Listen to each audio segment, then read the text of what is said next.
এবারে জানাবো metal presence কৃষি সংবাদ সুজলা সুফলা।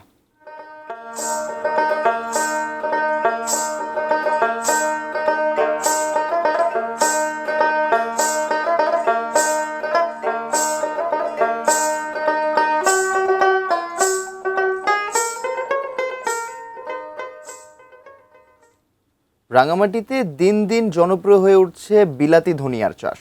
অনুকূল আবহাওয়া ও উর্বর জমির কারণে এবারও জেলার বিভিন্ন এলাকায় হয়েছে বাম্পার ফলন।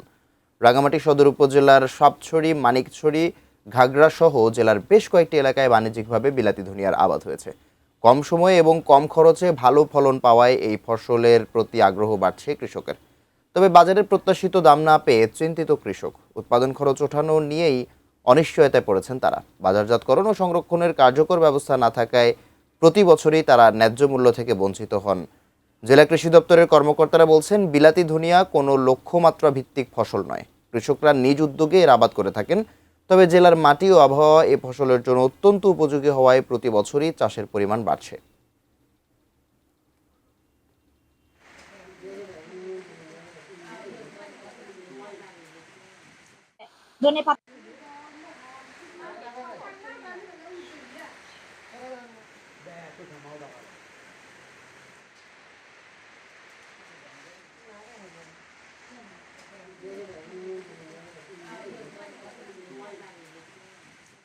ধনেপাতা সস্তা, বেতন বেতন বেতন সস্তা।